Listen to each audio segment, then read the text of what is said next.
Hello guys, this is your friend and we are back with a new fanfic. Which is what if Naruto became Fox and the former Hokage and got Harem Tsunade and Shion Part 1. And if you enjoy this fanfic then please press the like button and subscribe to my channel for more fanfic like this. And now let's start the fanfic. Naruto sat in bed recovering from his massive fight with Madara Uchiha and a more pleasant encounter he had only 10 minutes or so ago. Naruto was once again covered in bandages and recovering in the hospital. Both arms were broken and he had been massively injured. He had used his Rasenshuriken twice to actually kill Madara Uchiha. This broke both his arms and nearly poisoned him because of the damage done to him when he used that particular jutsu. Given all this, Naruto was in an incredibly good mood.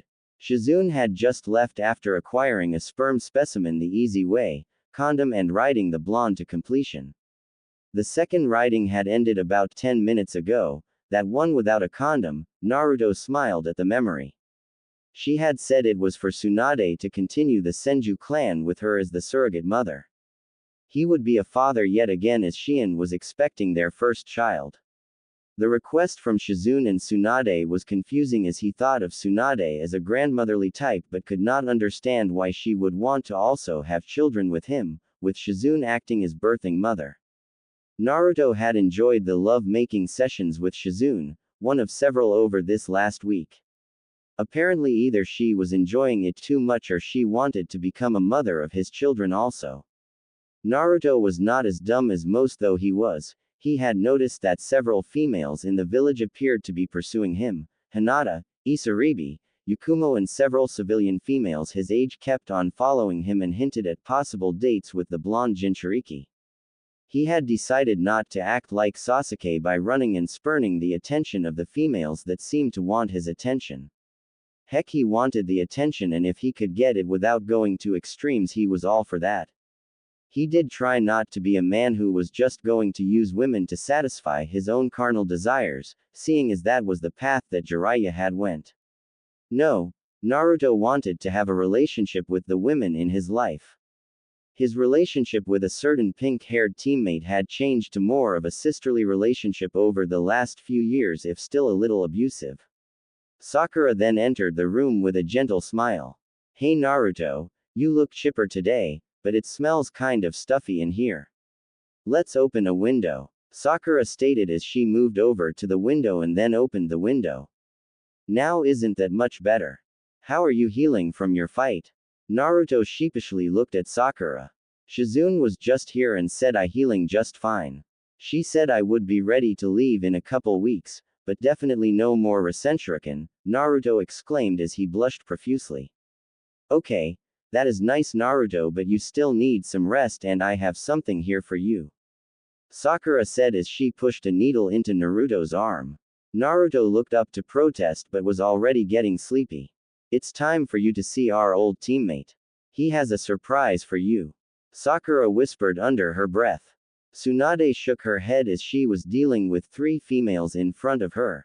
Hinata Hyuga, Kunoichi and heir to the Hyuga clan, Isaribi, former experiment for Orochimaru, dear friend of Naruto, and finally Yakumo Kurama, heir to a family of genjutsu specialists. All three were pestering Tsunade to let them all marry Naruto or at the very least date him. Look girls, I don't want to do this, but I have to keep Naruto-kun from you, Tsunade protested. But Hokage-sama, Naruto is the best for each of us. Isaribi stated. Naruto-kun is loved by Hinata-sama, Yakumo-sama and by me. We all love him for who he is. He has saved each of us at one point or another. Our feelings are not because he has become a powerful shinobi or because he is to become Hokage. We all love him in our own way, but the council had enacted a law that would never allow him to marry. This was done before I returned to become the Hokage. There is no way I can change it. If we could go back in time we might be able to change it. Heck, as time has passed, I hate to admit it but I would love to marry the knucklehead too. Tsunade replied with a blush. Their conversation was interrupted by several screams outside of Tsunade's window. Up on the top of the Hokage's tower, Sakura held Naruto by the neck over the edge of the tower rail as another figure appeared next to her holding a young blonde-haired woman. Sakura, wake him, the figure behind her demanded. Sakura pulled out a syringe and pushed into Naruto's arm. Naruto slowly opened his eyes. What is the meaning of this, Sakura? Naruto growled out as he figured he was not in his hospital room with the wind was blowing up his hospital gown and Sakura having her hand around his neck. Well, you succeeded in your promise of bringing him back, but too bad your affection was wasted on me. I never loved you. I care about you, but I still love Sasuke, so I am apologizing now for we are going to do, just understand it is for the best. Sasuke-kun says he will finish what the Yondaime began 19 years ago, he also says he is going to marry me. I am truly sorry, Naruto, I really am, but this has to be. Sakura said as she wanted Naruto to understand. So you never loved me, not even a little? Naruto asked with a tear fell from his eye and Sakura shook her head. A scream was heard from below. So you are going to kill the monster. Right, Tem. Naruto yelled as he was unable to move his arms which were still bandaged and mostly useless. So Tem, you think they will see you a savior? What did you do for them? I know you suffered but it was not to the same level as mine was. Naruto suddenly noticed whom Sasuke was holding and terror struck his heart. What are you doing with Shion-chan? What do you know of suffering, Naruto? My family was killed on orders from this village. Sasuke protested as he underscored his rage. What do I know? Shall we move backwards? My teammates abandoned me, you first and now Sakura. Kakashi barely trained me, but showed favoritism towards you. You got everything I wanted. You were never shunned by most of the village nor were you given tests at the academy that were either meant for Chunin or had genjutsu put on them. Did you have to teach yourself to read and write? No, you had parents to help teach you that. I have been overcharged by most of shops in the village, heck most wouldn't even let me in the door, others would sell me outdated food, but hey, the great Uchiha could get a discount in any store. Best of all, your family didn't put a curse seal upon you. No, I got a stage higher than that. I got a Hokage to do that for me. Naruto explained as his neck began to hurt. I never asked for them to show me any favors, they just respected that I was an Uchiha. Sasuke countered. Naruto rolled his eyes at Sasuke's rebuttal. So all the hurt and anguish they heaped upon me along with what both of you are doing now was only because you are an Uchiha and I had the Kyuubi sealed within me without my permission. Sasuke looked out over the crowd that had begun to assemble and yelled to them. Everyone, I am going to destroy the Kyuubi reborn, Naruto Uzumaki. Sasuke then drew his sword and impaled the blonde in the heart. Goodbye, Naruto. You were my friend. You made me the last Uchiha and for that you must die. I no longer seek the Kyuubi as it would only get in the way of my plans. Sasuke whispered into Naruto's ear as he pulled the sword to the side, using Naruto's ribs as a guide and sprayed blood from Naruto's destroyed heart. Oh, by the way, there is a poison on my blade that will not allow you to heal. I figure you have about 2 minutes to live. What will you do now? Other than die? Oh, and I will not let this bitch have your demon spawn either. Naruto watched as Sasuke picked up the unconscious Shion and pushed the sword all the way through her chest while he smiled. Now you can die with your whore. Sasuke yelled as he and Sakura dropped the pair off the tower. Naruto and Shion landed in a heap at the bottom of the tower. I have rid the village of the evil of the Kyuubi. I have also ensured that it did not have any more demon spawn. Some of the crowd applauded, some were revolted by what had just happened. Naruto winced in pain as Tsunade, Hinata, Isaribi, and Yakumo screamed their horror as they all knelt beside the stricken pair. Naruto coughed up blood and then grinned. I am sorry Obaa-chan, girls. Is Shion-chan alright? Naruto asked apologetically. Tsunade shook her head as tears rolled down her eyes.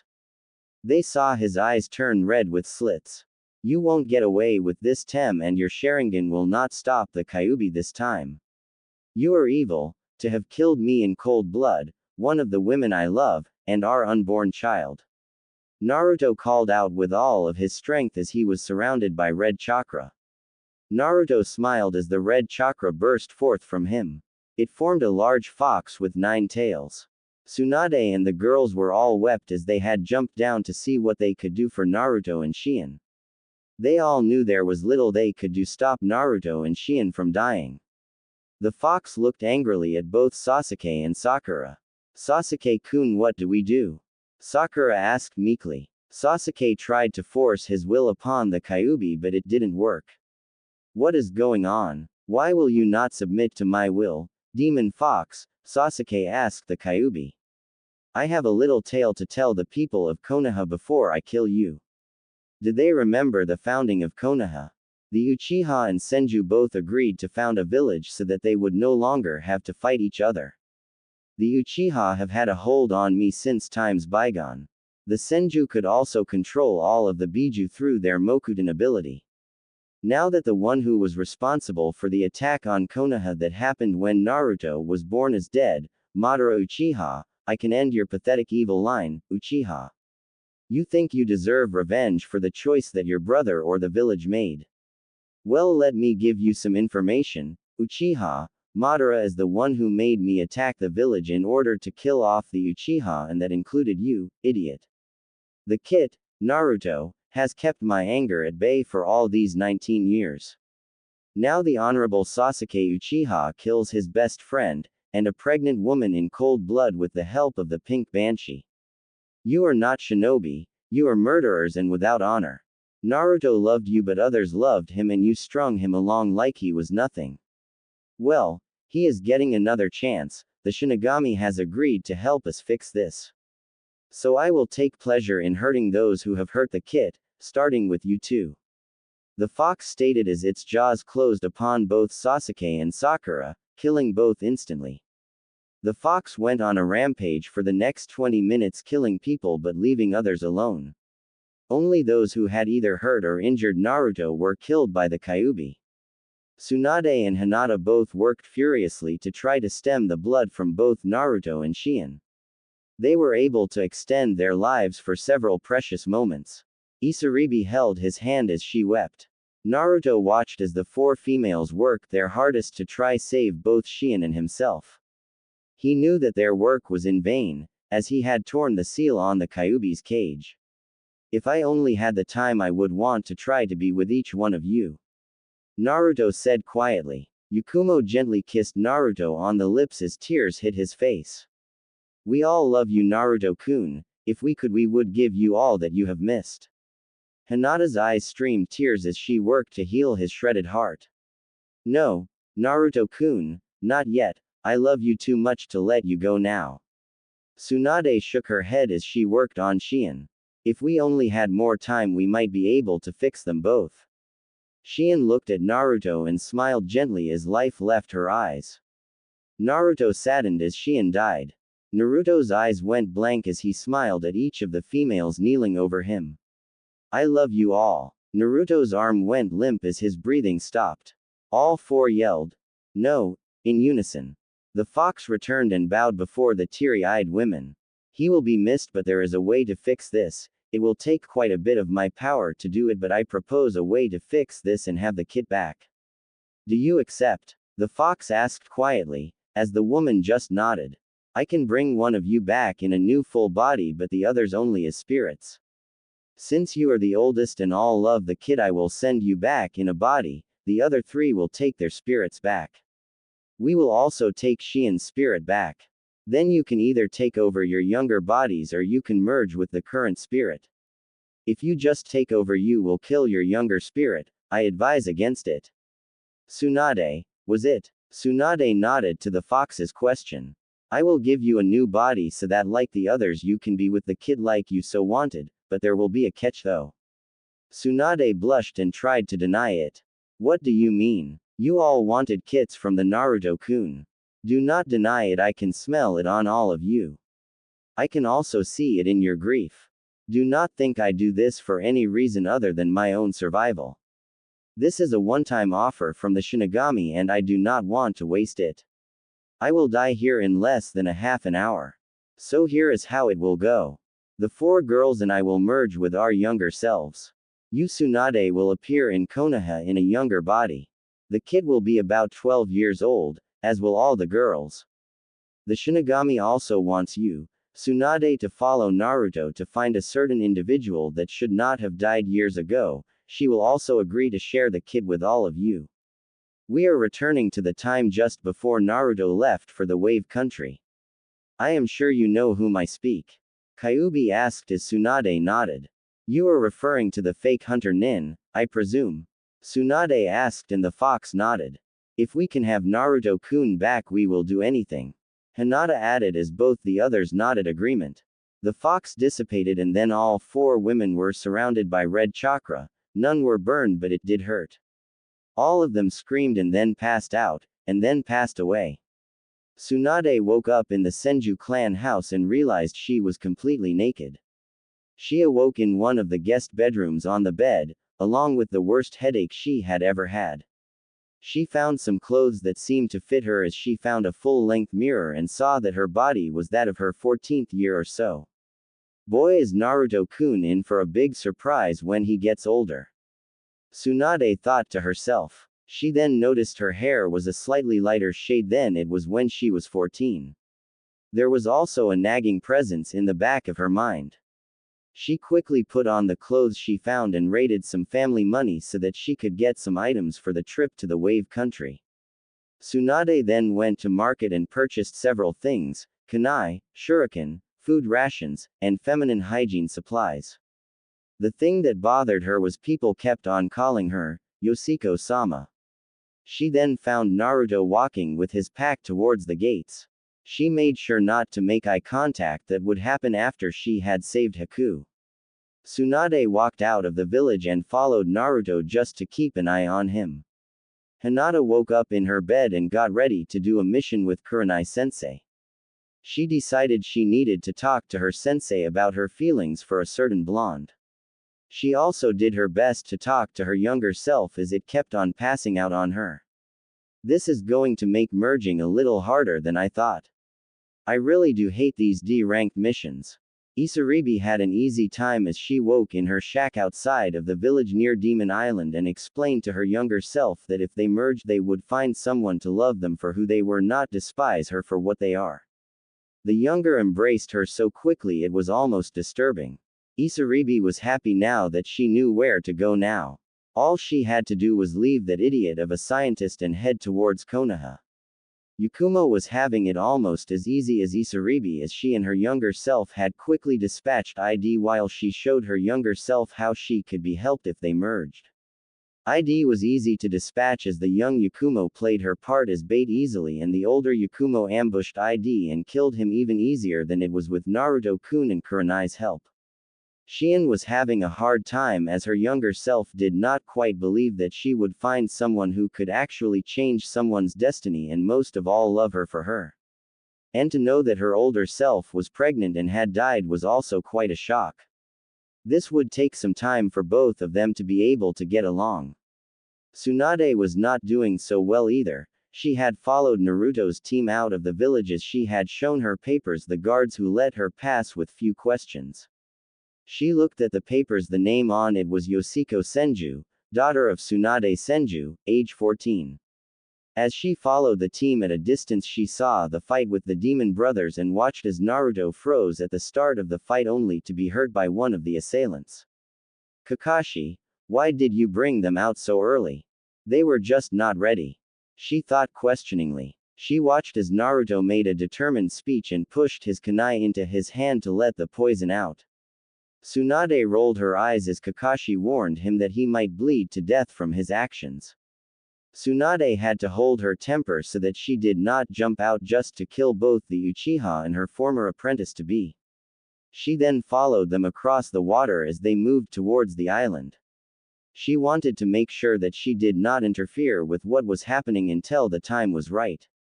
Tsunade watched the antics of Naruto as he tried to make sure that Sasuke didn't show him up. Naruto threw a kunai at an animal, and got berated for going wild with his equipment. She then sensed it, as did Naruto and Kakashi. Naruto then threw a kunai right at the chakra signature, even though it was well hidden. Tsunade smiled. She saw that his senses were working. It angered her as she watched Sakura berate and hit Naruto for scaring her. Kakashi then called for everyone to duck, as Zabuza's sword nearly decapitated the whole group. Tsunade sighed in relief as Naruto had avoided injury. Tsunade watched as the introductions finished and the fight began. Naruto and Sasuke were holding their weapons properly, but Sakura appeared deficient. Then the mist completely covered the battlefield. After several moments, Kakashi blew the mist away with his chakra. Sasuke seemed frozen by the killing intent and intensity of the chakra. Tsunade chuckled lightly as she watched Sasuke nearly kill himself. Tsunade watched as the battle played out. She watched in horror as Naruto was nearly killed, but he then gained the courage to stand up against Zabuza as Zabuza trapped Kakashi. She nearly cheered as Naruto used his shadow clones and henge to trick Zabuza into releasing Kakashi. She sensed Haku showing up and they both watched the battle. The battle concluded when Haku disabled Zabuza, making it look as if she had killed him. Tsunade heard a voice in her head. Yes, that is her, but the time is not right just yet.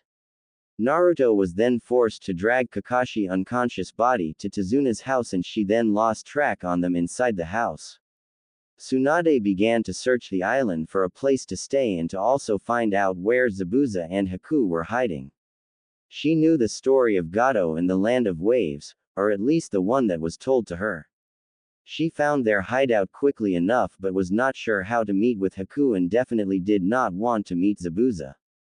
Tsunade left and headed to a nice place to camp near Tsunade's house.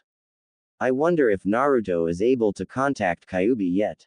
Tsunade thought to herself. She again heard a voice in her head. No, he has not and will not until either you help him or Jiraiya again throws him off the cliff. He will be able to access my chakra but not me. So we should wait and watch to make sure there has been no corruption of the time stream. So now do not ask how I am able to talk to you, you are just in close proximity to the kit, and we have a couple surprises for you.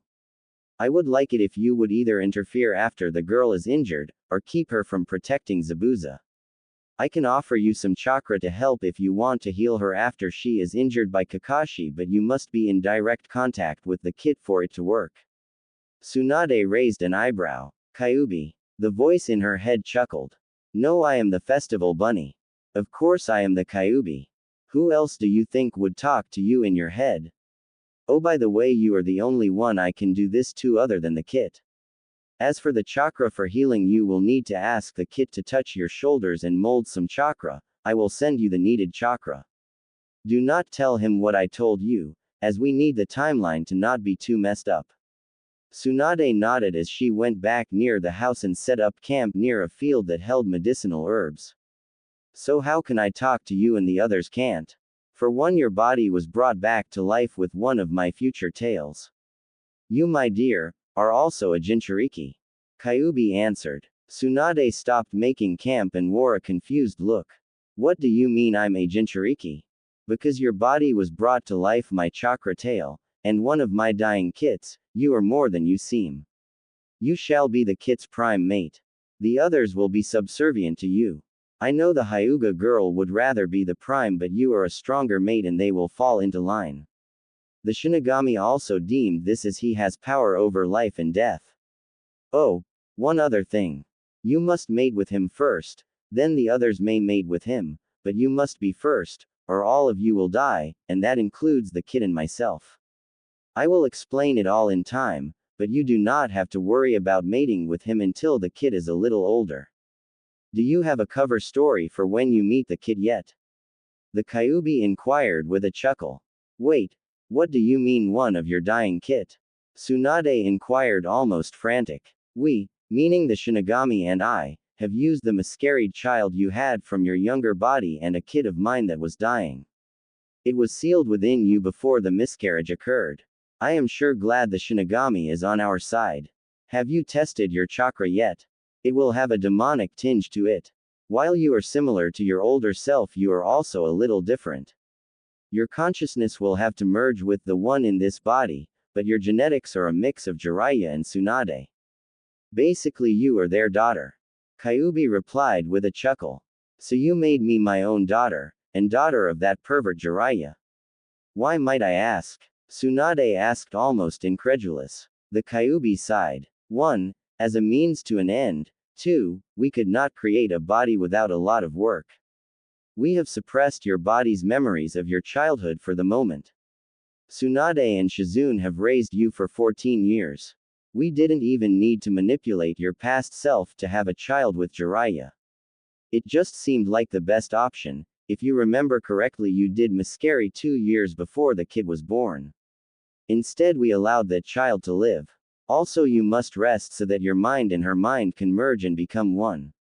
And as for being a Jinchuriki, you carry a kid within you made from 2 of my tails, and my child, thus the reason why we have the link.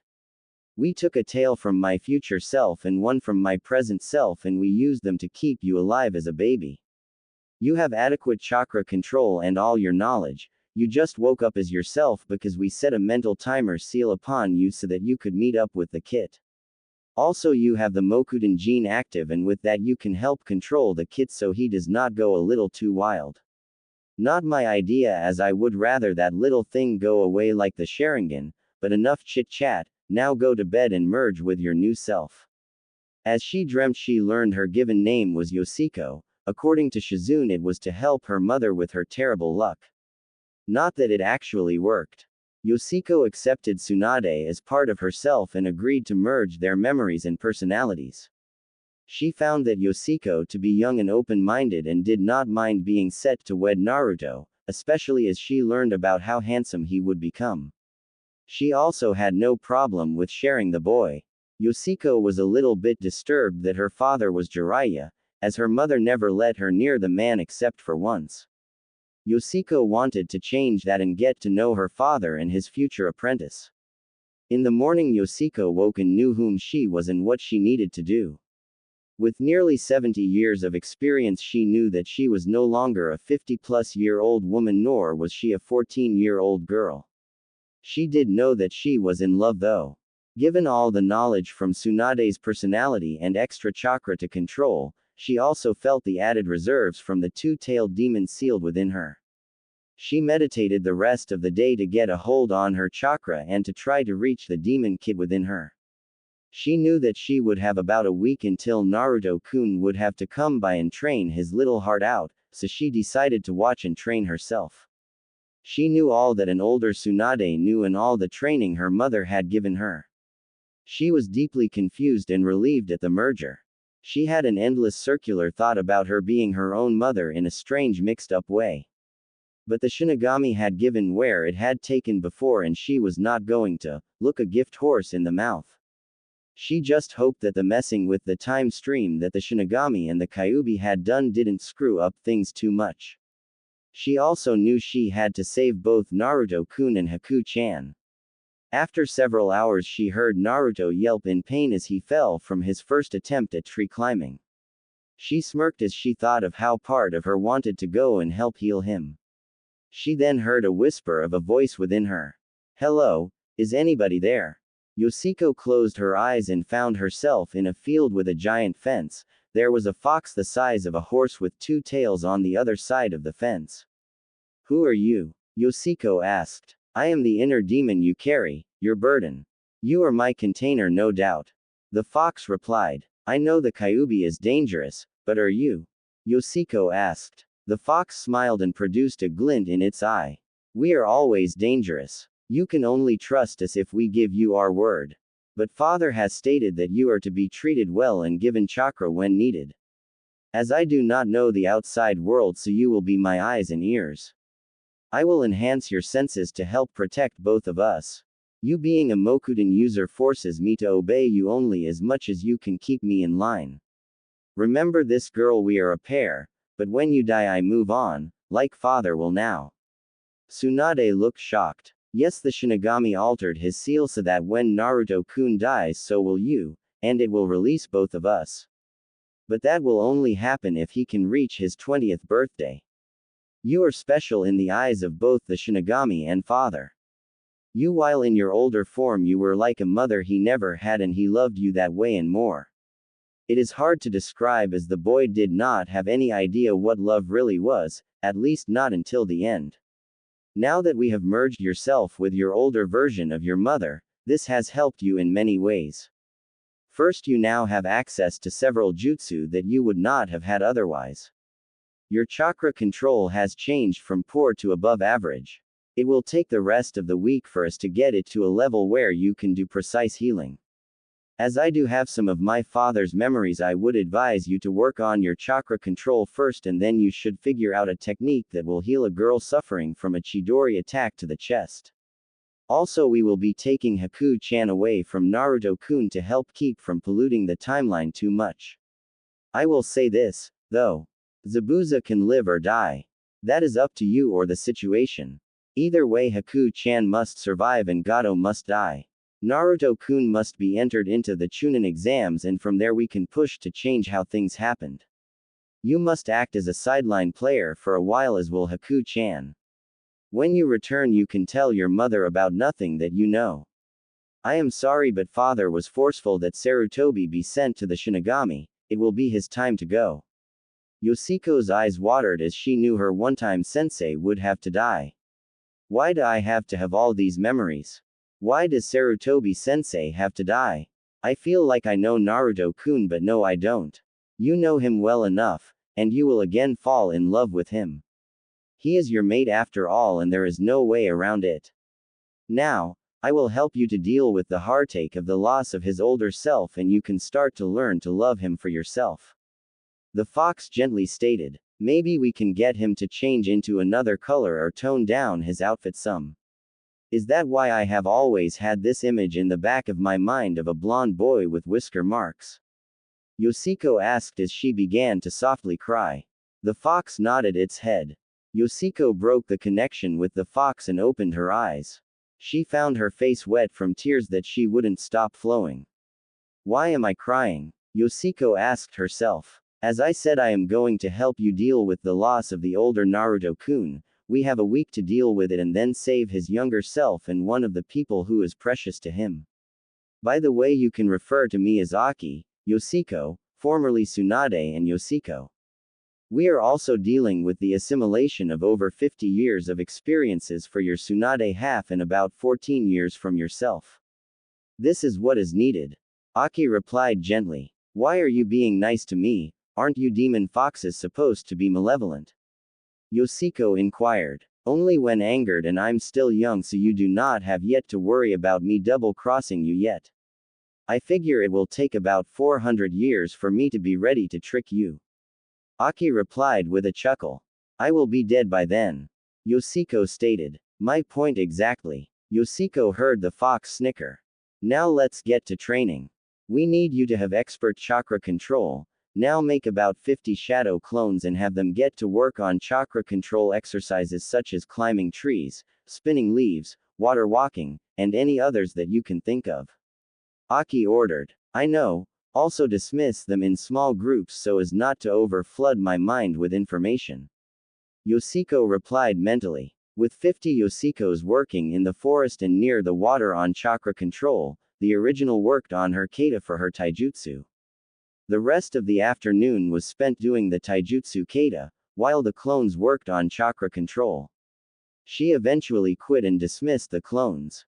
The evening meal was actually larger than she thought she should have eaten, but Aki assured her she needed a lot more food than a normal person to keep up her energy did. The next day she created an extra clone and sent it off to watch over Naruto-kun for her, while she continued to work on her skills. Every night she would play the memories of Naruto-kun trying so hard to get the tree walking exercise down. She felt a mild blush cross her face at the memories and a warm feeling in her stomach. The rest of the week was the same routine, as she came to look forward to getting the clones' memories of watching Naruto-kun. On the night of the 5th day she found Naruto lying exhausted on the ground in a patch of medicinal plants. Tomorrow is the morning, isn't it, Aki? Yoshiko asked her tenant. Yes, it is. Now we will wait for Haku-chan to find him in the morning. Aki replied as Yoshiko made a clone to watch over Naruto while she slept. The next morning she woke early and dismissed the clone just before Haku arrived. At first it looked like Haku would attack Naruto, but she then woke Naruto. They had a nice conversation about precious people. It ended with Haku proclaiming she was a boy and leaving just as Sasuke arrived. Yoshiko pushed down her animosity towards Sasuke for at least for a little while, as right now Sasuke is Naruto's friend and teammate and their banter was more playful than it would later become. Yoshiko woke the next day. She sent a clone to check on Naruto at the house and she herself went to the bridge to keep an eye on Haku to make sure she did not get hurt early. She arrived at the bridge to watch as Zabuza had either scared off or knocked out all the people ready for work on the bridge. She hid and waited for Team 7 minus Naruto to arrive. It didn't take long. The fight began with Zabuza teasing Sasuke about being afraid, but Sasuke replied that he was excited. He then proceeded to destroy 5 of Zabuza's water clones. The fight then proceeded to fighting between Sasuke and Haku while Kakashi and Zabuza watched. The fight between Sasuke and Haku was rather one-sided as Haku showed her superior skills and mastery of her Kekkei Genkai. Naruto eventually showed up and proceeded to pull some very stupid maneuvers, but all in all he acquitted himself well for a genin against a Chunin. Yoshiko watched as Sasuke selflessly sacrificed himself to protect Naruto, and in turn have Naruto release some of the Kyuubi's chakra in despair as he believed that Haku had killed Sasuke. He used it expertly as he pummeled Haku. Yoshiko was worried that she might have to rush in and save her earlier than expected. Yoshiko watched as Kakashi readied his lightning jutsu and was ready to hit Zabuza. Haku at that moment created an ice mirror and moved in front of Zabuza. Now Yoshiko, go now. Aki yelled in her mind as Yoshiko moved at top speed to catch Haku as Kakashi pulled his hand out of her chest. Yoshiko watched as horror and fear swept across Naruto's face. Yoshiko gently placed Haku on the ground, cut a large bundle of Haku's hair, placing it on her chest and began to do a healing jutsu on Haku, as everyone but Naruto and Sasuke looked on in shock. Sasuke was unconscious and Naruto had come running to see what had happened to Haku. Naruto slid on his knees to end up at Haku's before he turned to Yoshiko. Can you heal him? Naruto asked with worry on his face. Yoshiko nodded and blushed. I can with your help. Naruto looked confused. Come behind me and place your hands on my shoulders. Then channel chakra into your hands. I will be able to use your chakra to augment my own to do the healing as I don't have a healing seal readied. Naruto complied as he got up and walked behind Yoshiko. He placed his hands on her shoulders touching her shirt and began to channel chakra to his hands. His face became red. Like this? Naruto asked shyly. Yoshiko shook her head. No, you must touch my skin for it to work or we will just be wasting chakra. Naruto gulped and knelt down. He then placed his hands on the skin of her upper arms as both of them blushed at the touch. Yes, that's it. Thank you, Blondie. Yoshiko replied as she smirked. Sasuke started to stir in Sakura's grip. Sakura watched intently as Naruto had touched the new girl. Sakura's face contorted in anger. Naruto, you don't touch a girl like that. Naruto looked at Sakura with a worried look on his face, not sure if he should let go or continue to do what he was doing. He then noticed the wound on Haku begin to close. He also noticed the wrappings on Haku's chest. He averted his eyes as to make sure that Haku was not a girl and embarrass the both of them. But Sakura, I have to help. Naruto replied sadly. Naruto, he is the enemy. And she should be helping Sasuke-kun instead. Sakura yelled her protest at Naruto. Shut up, Pinky. Yoshiko demanded. I am working here and he is helping while you should be watching the end of the bridge. Gato stood there with all of his thugs with surprised looks on their faces. How did you know we were here? Gato demanded, then shook his head. It doesn't matter. Zabuza, you failed me. Now I'm going to kill you and these worthless shinobi who stopped you. I will take the girls and take special pleasure in tormenting your young apprentice. Yoshiko turned to Naruto who looked into her eyes. Hey kid, thanks for helping Haku. Can you spare a kunai? I want to take out the trash. Zabuza said as he tore the bandages on his mouth. He turned to Tsunade and smiled. Guess I am no longer after your life. Zabuza then turned back to Naruto and Yoshiko. So kid, you got that extra kunai? Naruto looked at Yoshiko, who nodded and spoke. You can remove one hand then return it. I only need a few more minutes to help her. Naruto smiled a real smile and moved his right hand to his pouch and pulled out a kunai, deftly throwing it to Zabuza, who grabbed it in his mouth. As Zabuza ran to the group of thugs, Naruto replaced his hands and pushed more chakra into Yoshiko. Zabuza tore through the thugs on his way towards a terrified Gato. I will see you in hell. Because guy like you will be ruled by demons like me there. Zabuza exclaimed as he stabbed Gato in the throat, sending him off the bridge to die in the water. Zabuza turned to find that those he had not killed had cut off his escape route. Thanks kid, I will remember this if you ever make to hell with me. Zabuza charged the group and used his feet to beat his way through the group to finally fall onto a weary Kakashi. Please take me to Haku, I want to see her before I die. He whispered to Kakashi, whose eyes went wide, and he just nodded as he pulled several weapons from Zabuza's back. Kakashi then picked up Zabuza and laid him next to Haku.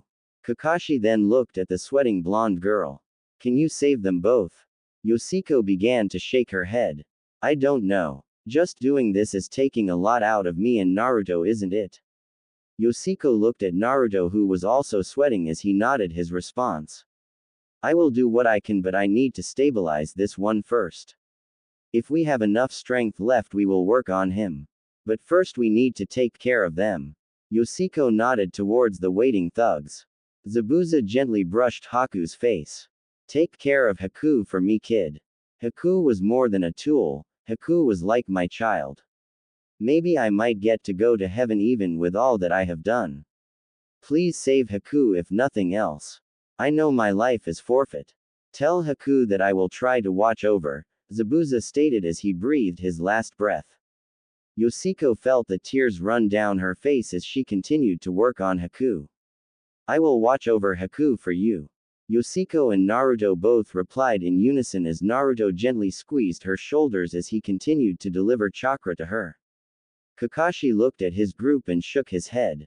These are long odds. I am nearly out of chakra and there are too many of them for me to kill myself.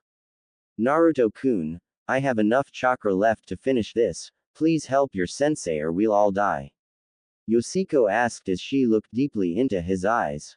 Naruto smiled and nodded. Wearily Naruto stood up and made a crossed finger hand sign. Shadow Clone Jutsu. About 50 shadow clones appeared on the bridge and all drew a kunai. Kakashi shrugged his shoulders and made a ram hand sign, clone jutsu. About 60 Kakashi appeared on the bridge.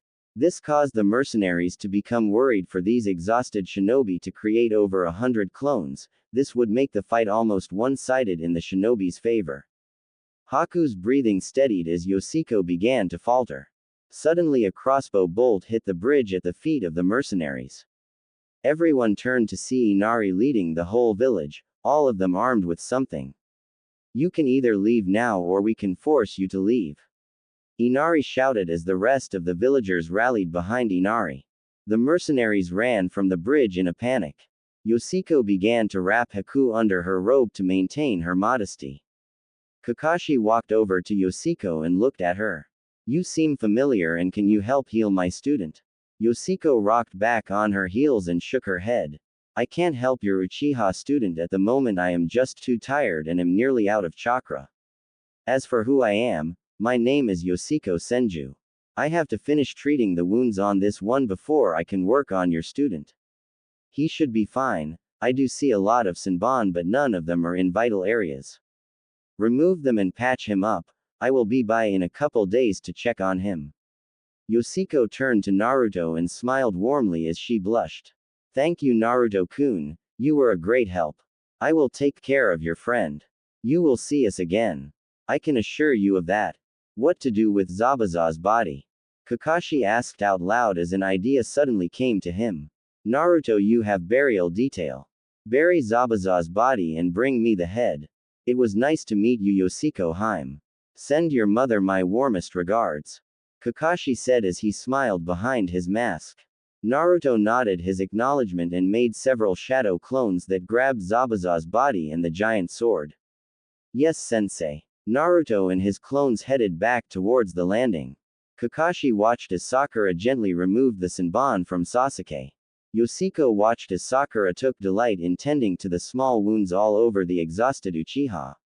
So Yoshiko Haim, what are you doing here in Wave? Kakashi asked nonchalantly. Yoshiko shrugged and then spoke. Nothing really. I just wanted to get away from the village and this seemed like a nice spot, at least until I arrived. The economy is so depressed, but the bridge seemed like it will fix that. Kakashi nodded but kept an eye on the young Senju. What brought you to this fight? Yoshiko smiled. I felt the chakra spikes and headed to the bridge. I saw this person struck by your jutsu and saw the concern on Naruto-kun's face and had to act. I didn't see what headbands you wore, so I decided to help either side until I could figure out who was who. Kakashi shook his head. That was a risky decision, young lady. You could have been captured or killed or worse. You are just lucky it was Leaf Shinobi here, not some other village. Yoshiko blushed. I guess you're right. I will be more careful next time.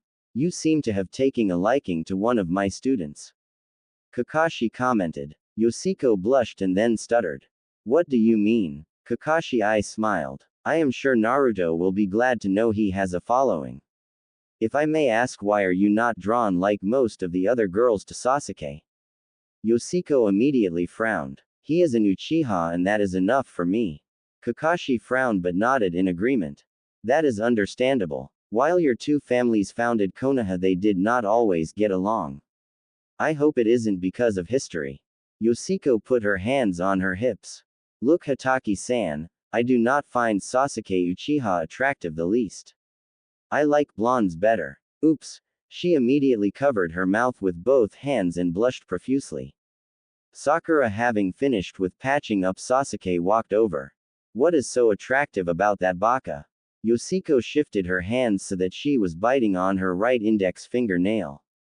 Well, I like his face. Those whisker marks are just so cute. His eyes show so much depth, I could just swim in them. His smile is to die for. Yoshiko nearly swooned as she talked. She is almost as bad as you and Ino, when you both talk about your Sasuke-kun. Kakashi teased. Both Yoshiko and Sakura blushed. So you learned medical jutsu from your mother? Kakashi asked as Yoshiko nodded. Could you take some time and work with Sakura, here? Yoshiko shook her head. Nope. Not going to happen, I still have a lot to learn.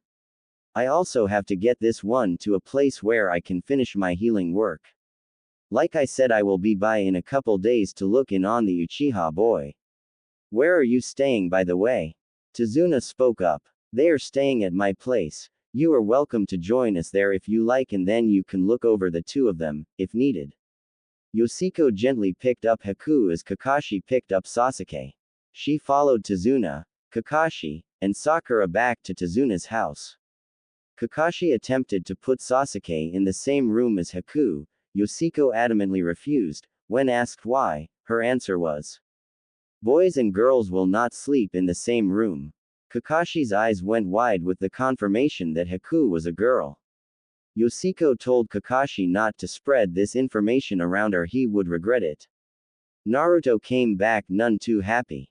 He and his clones had buried Zabuza and brought his head back in a cloth bag.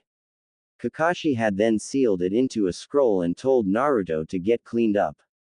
Naruto grumbled about having to do all the grunt work. This caused Yoshiko to giggle and Sakura to hit him, for which Yoshiko slammed Sakura into a wall.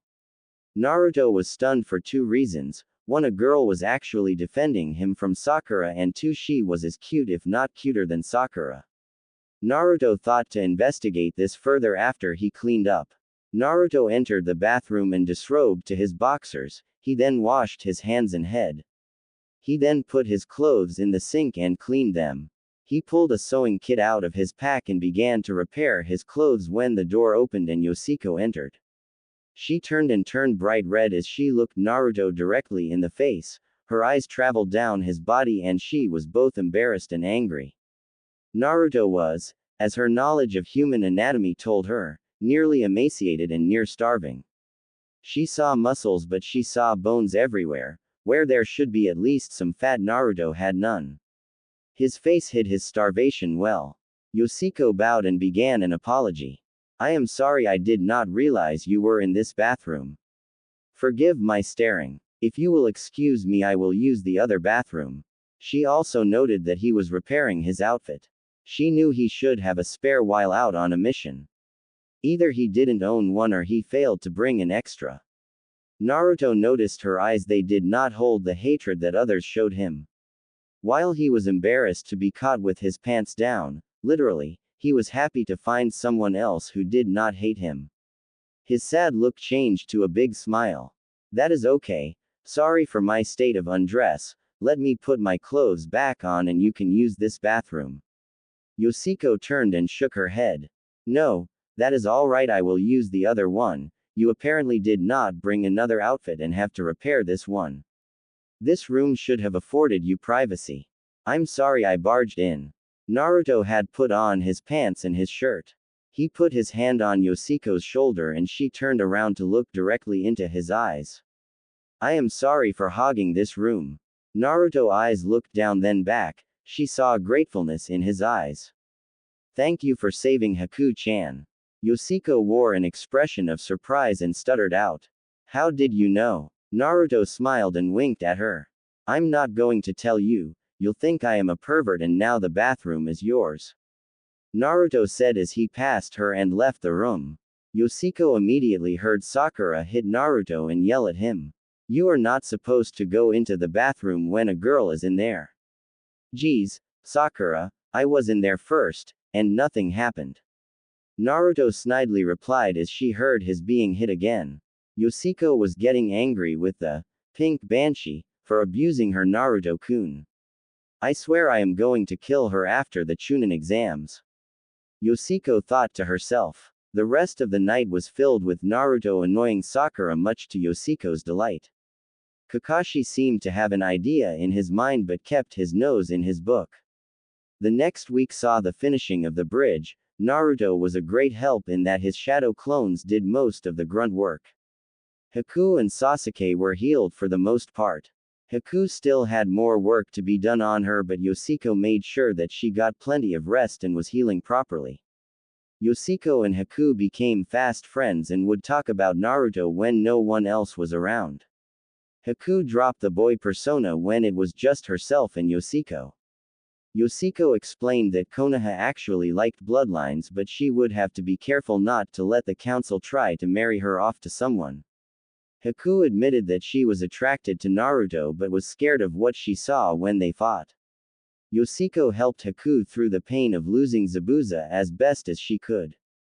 Haku wanted to get to know Naruto better, but Yoshiko advised her to wait until after Naruto had grown a little, she would like the results, she was sure of it. Yoshiko also told Haku about Naruto's secret to her.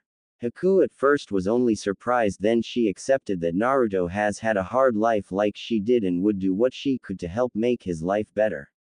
Yoshiko told Haku that was also her goal and that they both, with the help of others, could make Naruto the happiest person alive. Haku blushed at the possible revelations that Yoshiko was discussing. The six left wave on a happy note. Haku had accepted Zabuza's death and made Naruto one of her precious people.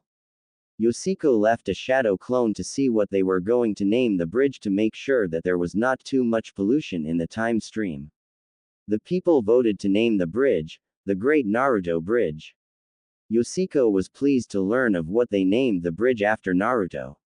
Sakura spent the whole trip trying to make sure that Yoshiko didn't want to take Sasuke away from her.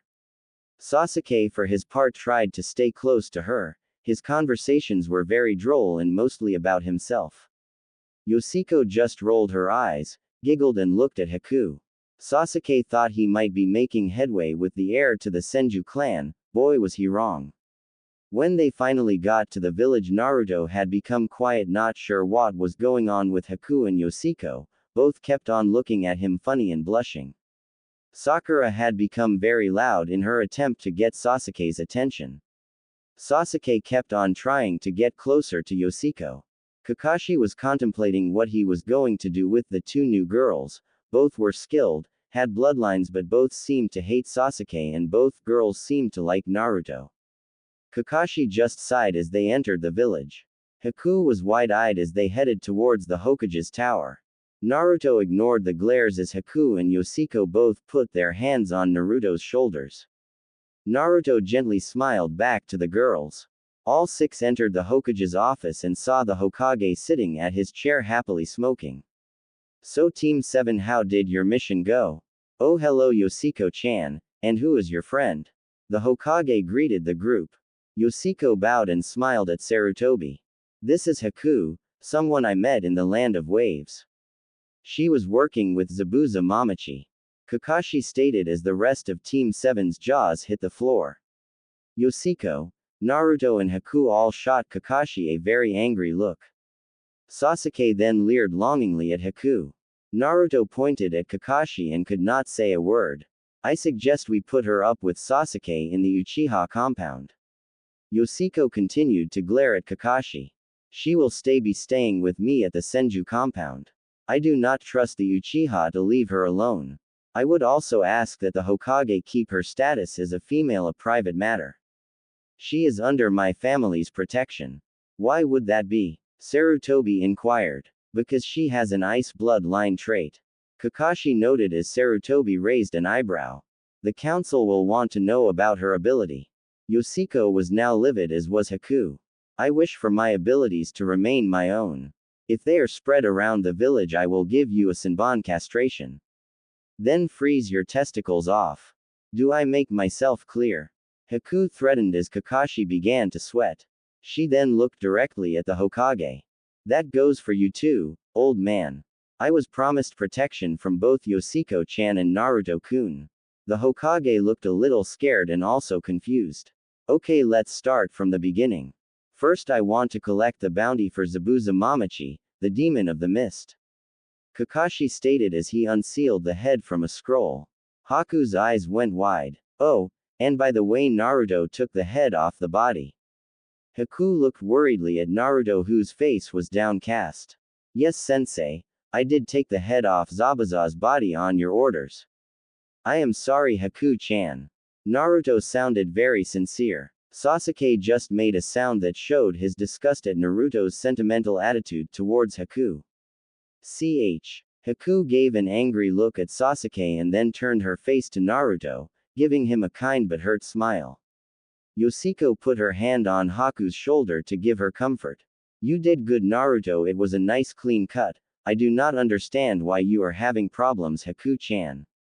Sarutobi commented with concern. Zabuza was precious to Haku, Gigi. Naruto commented to Sarutobi. He was an evil and cruel man. Sakura commented loudly. The room suddenly became cold. Naruto stood in front of Haku. He then placed his hands upon her shoulders and shook his head. The fire in Haku's eyes softened as she nodded. Yes, Zabuza-san was precious to me. Thankfully I have found more that are precious to me, to replace what was lost. Haku stated as she looked fondly from Naruto and Yoshiko. Okay, what happened on the mission and what did Zabuza Momochi have to do with it? Sarutobi asked pointedly. Naruto began to excitedly explain the tale of the mission. Kakashi stopped him before he got to the point of Naruto saving him from the water prison that Kakashi was trapped in. Kakashi glossed over Naruto's achievements and made a point of showing Sasuke's achievements during the mission. He said teamwork played an important role. Naruto looked dejected at his being shafted by his sensei over what he felt were good points in the mission. Kakashi eventually said he would then turn in his report in the morning and that the team was dismissed. Team 7 left the room as Yoshiko and Haku stayed in the office. So what do I owe the honor of you two sticking around after the team has given its report? Sarutobi asked. Well, Hokage-sama, there are a few things I would like to report. Yoshiko stated with a frown. I hope you enjoyed my first chapter. I am working on the other stories too, so please be patient. This is for those who complain about me not doing a harem. And it will be several chapters before there is any true romance. And for any complaints about whom I am going to put in the harem, too bad as I am just writing this how I want. Grammar and spelling is helpful. As for plotlines, hey, I will do as I wish. If I take what you give me, great, if not, oh well. Thanks Chewy Cookies for your great editing job. Yoshiko was rather vocal about what she reported, as she left very little out of her report about all she had seen during the wave mission. This shocked and surprised Haku and Sarutobi. Damn it, Hokage-sama. That Haruno girl is less than useless as she is right now, and the Uchiha is even worse, as he would abandon his team just to prove a point. He showed some progress near the end of the mission, but he did not show that he truly understood teamwork. Naruto-kun was left to work on his own and used as a tool to push Sasuke to achieve better. All they apparently know right now is the tree climbing exercise. I know that Sasuke at least knows some jutsus. Naruto knows only Shadow Clone, and I don't think he fully understands what is involved with it. Sakura is useless, as she has pathetic chakra reserves but excellent control and absolutely no jutsu other than the Academy 3. Yoshiko ranted. Sarutobi pondered what he was being told. So you are telling me that Kakashi is purposely helping only one of his genin rather than the whole team? Yoshiko shook her head. Not in so much as he is abandoning the team to only do chakra focusing and teamwork exercises. Sakura needs the most work, and then Naruto-kun also needs some help. I would say he needs a mentor or become an apprentice to someone. Sarutobi chuckled at her comments. And who would you suggest? Jiraiya of the Sannin. Yoshiko nodded with a huge smirk. Exactly the man for the job, as he and Naruto-kun share the same hard head, or at least that is what mom told me about Jiraiya-sama. Both learn by doing. But Naruto was the last in his class. What makes you so interested in a boy like him? Sarutobi inquired. He reminds me of the Yondaime. He like mother and I are some of the few blondes here in the village. He has the will not to give up no matter what. He has a very kind heart. Also, I know there has to be a reason you put him on Kakashi's team. From what I heard, there was another that you were going to put on his team. Yoshiko commented. Sarutobi eyed the girl as if he was beginning to suspect something was amiss with the Senju air. You are stating I would play favorites and place a boy who looks like the Yondaime with the Yondaime's student. What else would it be? Team 10 is a capture team and Team 8 is a scout team. I would figure that Team 7 would be an assault team, but it isn't. Sure, you have Sasuke Uchiha with his Sharingan, fire jutsu and fighting style, but Sakura Haruno, bookworm of her class, and Naruto Uzumaki, the dead last of his class, on that same team. Let's take a look at Naruto's skills. Shadow Clone is a scouting and information gathering jutsu. He could also use it as an extraction jutsu by filling the area with clones while he and his team make good their escape. His transformation is an actual transformation instead of a genjutsu, another infiltration skill. The jutsu, a variation upon his transformation jutsu, is yet another infiltration skill. His speed is near or better than Chunin level. His evasion skills are at times better than Anbu, even with his choice of wardrobe. This comment brought a chuckle to both Haku and Sarutobi. So there are things you want to add about the mission that they went on with Tazuna-san? Sarutobi deflected the point of how he made up the squads. There is more here than she is saying, I am sure of it.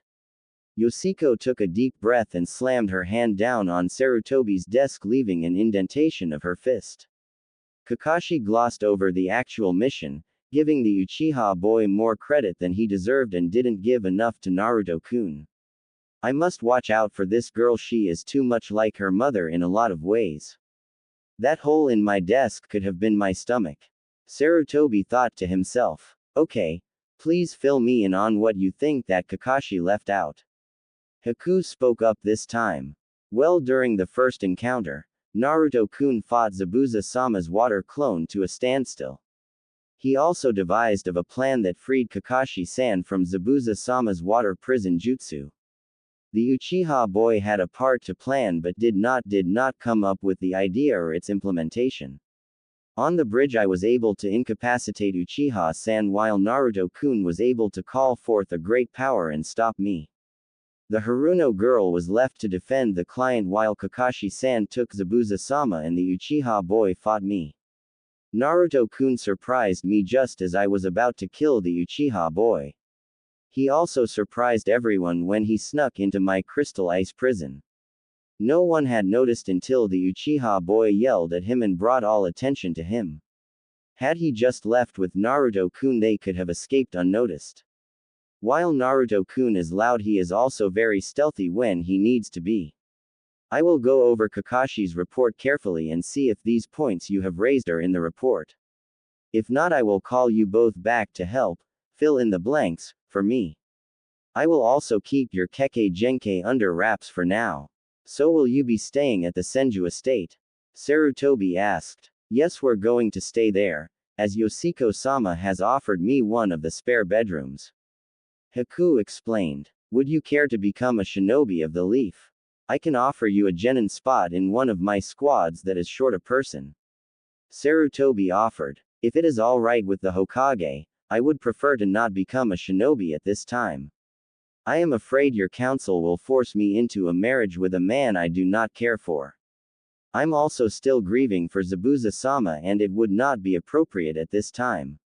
I thank you for your offer but would like to keep your offer on hold if I can. I have a few things to settle first. Yoshiko-chan has been gracious to offer a home for me in the Senju estate. Haku replied. Very well then, you will be offered citizenship in a few weeks as you pass probation with Yoshiko as your sponsor. I will also keep your bloodline secret as long as I can. I hope you have a good day, ladies. Sarutobi stated with a smile. Yoshiko took Haku to the garment district to purchase both male and female clothes for her.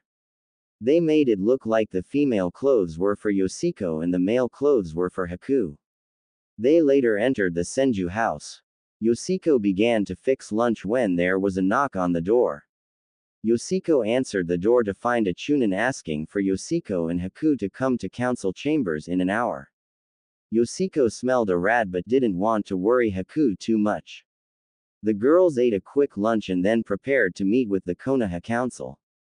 Yoshiko and Haku both wore formal wear. Yoshiko wore a green koman kimono, while Haku wore a plain dark blue kimono in the style of males. Yoshiko was not happy at all. What do those old bats on the council want? Yoshiko stated bluntly. Haku looked confused at Yoshiko. Why would you not show respect for the village council? Yoshiko sighed. They keep on trying to get me to marry this person or that person, because I am the last of the Senju clan. I think they might try to pull the same thing with you. Yoshiko smiled as sly grin crossed her face. Haku-chan, I have a question for you. Haku looked intently at Yoshiko. Yes, Yoshiko-chan, what is your question? What are your feelings towards Naruto-kun? Yoshiko inquired. Haku blushed at the question. To be honest, I see a lot of potential in him that I really do like. I also noticed the hurt and pain behind his eyes. I feel there is a connection between us, but I am not sure how to describe it. He has compassion, more so than you would expect from a shinobi. His heart is pure, that being one of his most endearing attributes. You described him but not your feelings for him. I know that I am in love with the boy, I think I know others that may be too. Yoshiko admitted with a blush. I do feel an attraction but I feel he is still too young for romantic attachments. When he is older I would like to pursue one with him if I can.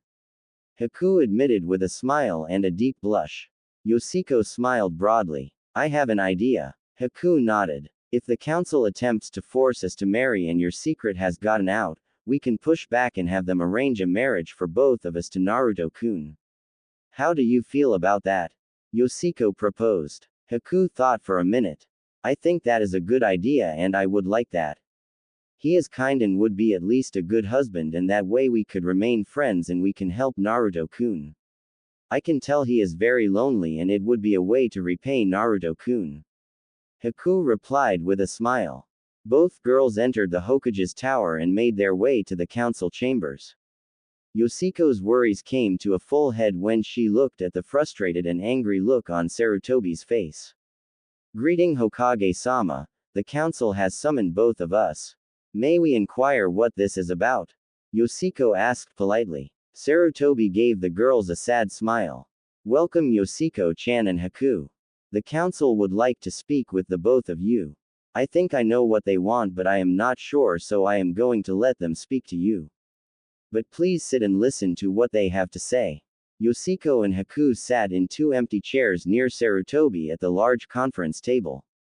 Homura coughed to clear his voice. It is good to see you, Yoshiko-hime. I hope your mother is doing well. Yoshiko pushed down her anger.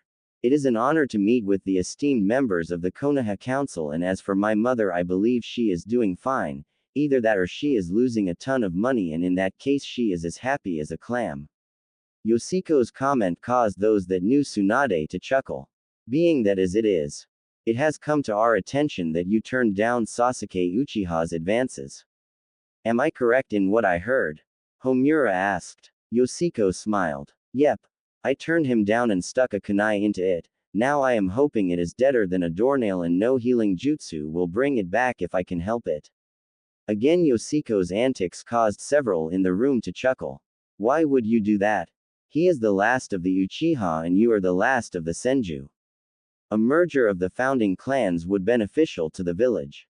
Homura stated. Beneficial? For whom, might I ask? I do not like the Uchiha, and I especially do not like Sasuke. My family dwindled while theirs prospered and multiplied. My family fought while theirs took sparing missions to increase their store of jutsu and then took cushy positions in the police force. Yoshiko stated as she glared at Homura. Why do you have this animosity towards Sasuke Uchiha? What has he ever done to you? Homura asked. Where do I start? He killed the man I loved, the woman that carried his child, betrayed the village. I could continue, but that was another time. Yoshiko thought to herself. I just don't like him, and another has caught my eye. Homura smiled. I am glad you are taking your duty as heir properly. Would you like to share with the council who this lucky young man is? Nope. Yoshiko replied with a smirk that caused Sarutobi to smirk also. Very well then. It has also been brought to our attention that your guest here has a bloodline trait and is actually a young girl, not the boy she is attempting to convince as she might be. Kaharu stated. This caused several gasps in the council chambers. I would like to know where you got this information. Haku questioned. We will not divulge our sources. Do you admit to both having a keke genkai and to being female? Kaharu asked. I admit to both. Haku stated as her face contorted in anger. Kaharu nodded. Very well. Then it will be decided who you will have an arranged marriage to so that you can help provide this village with children with your bloodline. What? Haku demanded as she slammed her hand down on the table. Quiet, child. You have no say in this. Kaharu stated. The room's temperature dropped several degrees in seconds as Haku stood facing the council. First thing, you do not dictate who I will or will not marry. Second thing, I am not a member of your village and am currently only guest. If you are planning to abduct me and then have me raped, I will kill each and every one of you right here and now. Afterwards I will leave this village. I have never been a true shinobi and thus have never given my oath to a village. I understand that this village adores keke genkai, but the village council forcing me, a girl with no family, into a family without her consent and then telling me that I have no say the matter for me is grounds for me to kill you where you stand. Haku threatened. Hiyashi smiled and loudly shifted his chair away from Kaharu. You young lady could teach my eldest a thing or two. Kaharu-san, I believe you have bitten off more than you can chew. Indeed, Haku-chan is under Senju protection. Thus an attack on her is an attack on the family of the first and second Hokages, along with my mother, Tsunade. Do you wish to continue treading upon these waters? Yoshiko threatened. Silence, child, you will respect your elders. Kaharu yelled. Yoshiko stood and looked the older woman directly into the eyes. You don't scare me, you old hag. This girl came into this village after a tragic loss and now you want to sell her off to the highest bidding clan to strengthen the village, without any concern for her welfare. What type of evil bastards are you? Yoshiko questioned. We are looking out for the child's best interests. Kaharu retorted. Really? And just who did you have in mind? Maybe a certain Uchiha Tem? Yoshiko replied with much venom. Yes, actually that person came to mind along with a couple others. Koharu replied in a kindly elderly manner. Yoshiko sighed and looked at Haku, who shook her head. I have also chosen someone to follow. Koharu smiled warmly. Then we are not worried about you having children soon. Who may I ask is the lucky man? Haku shook her head. Children may be in the future, but I will not have them for a few years now. As for whom my interests lie, I'm not at liberty to reveal who it is. Why do you not share child? Koharu inquired. Because to me, you appear to be pompous old fools trying to run others' lives without any regard for the lives you're attempting to ruin. Haku retorted. Haku looked angrily at Sarutobi, who just shook his head and smirked. Are we done being humiliated here? Haku turned to leave and grabbed Yoshiko's hand in an attempt to leave the room. Two Anbu appeared in front of the door. So I am a prisoner here. If news of this were to get out to the other elemental countries, it would not be good for your village. Koharu stood and walked towards the teen girls.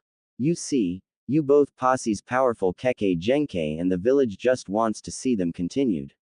So we take your advice and hope we end up with a man who will care for us, right?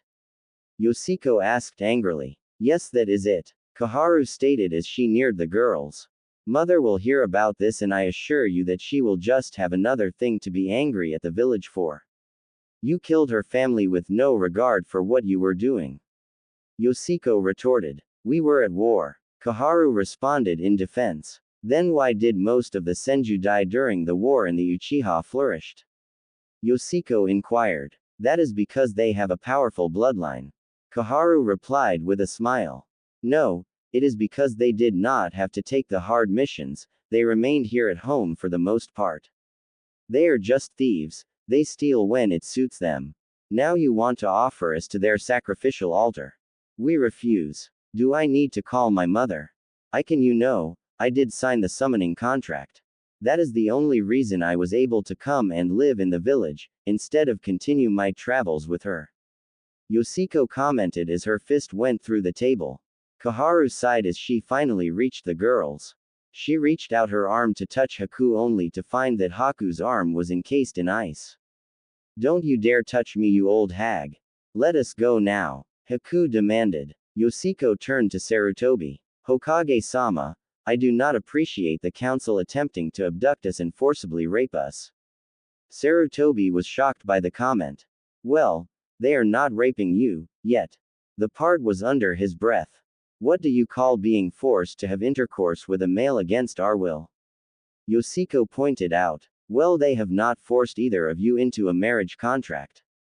Sarutobi retorted. Hokage-sama, bearing children with a man we do not want and before we are ready is rape in my book. Yoshiko stated bluntly. I see your point, Koharu-chan. You are hereby reprimanded for insulting the Senju clan heir and her honored guest. What do you have to say for yourself? Sarutobi asked. Koharu bowed her head. My apologies to both Yoshiko-chan and Haku-chan for my indiscretion, please forgive me. Koharu stated as she gave the bare minimum respect to Yoshiko's clan. Yoshiko's fiery gaze bore down upon Koharu. You are forgiven, but please don't let it happen again. Yoshiko turned to see the Anbu gone from the door. Haku and Yoshiko beat a hasty retreat from the room as shouts began to erupt from the closed door. The girls left the tower to find Sasuke waiting for them with a smirk on his face. So are you ready to move to the Uchiha complex? Sasuke asked with his eyes closed. Thus he missed the angry looks from both Yoshiko and Haku. He also missed seeing the pair of fists that hit him and sent him into a closed building. Bastard! Yoshiko yelled while her fist was still where Sasuke used to be standing. Now shall we go home and discuss what we are going to do for the next 3 weeks? Haku nodded agreement as they left and Sasuke slowly extracted himself from the wall. The next 3 weeks were spent both training and following a certain blonde. There was also an additional member added to the Senju household, Isaribi. She had come to the village stating that she needed healing from the legendary Sannin. The guards directed her to the hospital, but Yoshiko and Haku intercepted her before she arrived at the hospital. Yoshiko took Isaribi aside to discuss the fact that Haku was the other individual that the fox had mentioned. Isaribi was happy to meet Haku and the three girls became fast friends. Yoshiko sent a message to Shion with a quick explanation about what was going on. The return message stated that she would be ready when they called upon her. She also was still mourning the loss of her future child. Shion also offered to purify Yoshiko and Naruto at the same time, similar to what she had done before. At the end of the third week, the Chunin exams had hit the village. Yoshiko and Haku had been asked to sit in on the second part of the exam to help the medics with dealing with the injured from the test, and Isaribi had come along to watch with the two other girls. Hinata had not seemed to have yet assimilated her older self as of yet, so they kept her at a distance, not wanting to affect how things played out. The tests continued as they had before, with Sasuke beating the traitor Yoroi. Shino easily defeated Zaku. Kankuro defeated Tsurugi. Sakura and Ino knocked each other out. Tamari beat Tenten. Shikamaru beat Kin. Naruto beat Kiba, and Hinata showed her concern for him by giving him a small jar of healing balm yet again. Hinata lost badly to Neji, who earning the ire of Naruto, Yoshiko, Haku, and Isaribi. Naruto had been so moved during the match that he basically took a blood oath to avenge Hinata. Yoshiko was able to repair more damage than the medics had before, and Yoshiko figured she would recover faster this time. Gaara devastated Lee, but Yoshiko was able to assist Lee more quickly than last time. She was able to make sure his injuries were not as severe. And in the final match, Dosu knocked Shoji for a loop. With the selection of opponents for the third round, the intrepid female trio kept an eye on Naruto from a distance. Yoshiko also kept an eye on both Lee and Hinata at the hospital. Kurenai encountered the trio on their way home from watching Naruto chasing Jiraiya and tricking him into training Naruto. Yoshiko Haim, may I have a word with you? Kurenai asked as Yoshiko nodded. Haku and Isaribi both headed back to the Senju complex. What can I do for you, Kurenai-san? Yoshiko responded. I would like to thank you for your help with Hinata-chan. She is like a daughter to me. Kurenai explained. It was my pleasure. I just hope Naruto-kun can remove that stick that is up Neji's butt. Yoshiko exclaimed. Kurenai chuckled. I also have to ask you what your intentions are towards Naruto. I have watched you three follow him on several occasions. Yoshiko blushed. I already know that Hinata-san likes Naruto-kun. I was just waiting for a time where I could discuss it with Hinata-san. I know she is incurably shy. I assure you I will not move on Naruto-kun without talking with Hinata-san. She could even join us in following Naruto-kun. It is great for increasing stealth and stamina when trying to keep up with him. At times he can push your stamina to its limits. Then I am to understand that the heir to both the Hyuga and the Senju both are after the same kid? Kurenai asked with a slight smile. Yoshiko nodded with a large smile. Yep. You got it. Heck, if we actually catch him we might as well share. He does know the shadow clone jutsu, by the way. Kurenai blushed at the implications of Yoshiko's statement. You are already planning a life with him. He is only 12. So, I am only 14, as is Haku-chan, Isaribi-chan and Hinata-chan are both also 12. I say we can share. If we also split the bills he will not go broke taking all of us out on dates. Yoshiko said with a smirk. Kurenai's jaw dropped. Here the heir to the Senju clan had just expressed the same desire to be with Naruto that Hinata had also implied her affection toward the blonde several months earlier. If you girls actually do catch him, what do you plan on doing? Kurenai asked, not sure if she wanted to know the answer. Let me think. Yoshiko took a thinking pose. Well, for the first thing I want Naruto-kun to help me rebuild the Senju clan. Yoshiko smirked as Kurenai's jaw again dropped. Just kidding, that is for much later. I know for sure that Haku-chan and Isaribi-chan both want to help Naruto-kun re-establish the Uzumaki clan. With Naruto-kun at the head of both clans we could help make sure he became the Hokage. With Hinata-chan we would then have the Hyuga backing him also. Yoshiko happily answered. Kurenai was surprised at the thought-out ending that Yoshiko had come up with. When are you girls going to pursue Naruto? Yoshiko smirked. Who says we are not pursuing him now? When Kurenai's jaw again dropped, Yoshiko laughed. We have agreed not to bother Naruto-kun until after the Chunin exams. If Hinata-chan wishes to pursue him also, we welcome her. Kurenai-san, we are not rabid fangirls like those that pursue the Uchiha. We admire and deeply respect Naruto-kun for what he is and what he stands for. You can rest easy for Hinata-chan because I intend to go ask for my mother's permission to pursue Naruto-kun after the Chunin exams. I also have to have a discussion with a certain pervert. Yoshiko looked a little annoyed at that subject. Kurenai looked at Yoshiko and scrutinized her answers. Which pervert are you referring to? Jiraiya, of course, I have a personal matter to discuss with that old fart, but it can wait until he is done training Naruto-kun. I would also like to ask you a favor if I could. Yoshiko's pose turned to desperation. I am afraid the council will try to make it so that Naruto-kun can't marry anyone. This would devastate our entire group. Can you talk to the Hokage-sama about making sure the council does not pull a fast one on Naruto-kun? I am also worried that they may also not allow him to become Chunin even if he turns out to be qualified. I would marry him no matter what, even if I had to drag him off to the fire daimyo, myself, to do the ceremony. Yoshiko stated with a smile. You really do like him that much? Kurenai honesty asked. Yes, and more. Yoshiko insisted with a blush. Then why are you willing to share him? Kurenai interrogated. Naruto-kun is special, he also needs more attention than I am able to give. I have observed over time that he needs connections and I want to give him one with me, as do the other girls. I do not want to deny those that have genuine feelings to be with him. I have also observed how he has been treated and I am appalled by it. The way they treat him is like he either has the plague or he has done something unforgivable, and that is just not right. He is bright, cheery and has a great attitude. There is also more to him than meets the eye. Yoshiko stated almost as if she knew something that others might not. Kurenai put up her hands in surrender. Okay, you win. I will talk to the Hokage about what the council might do. Do you want me to talk to Hinata-chan? No, she has seen us. She will either come to us on her own or end up competing with us.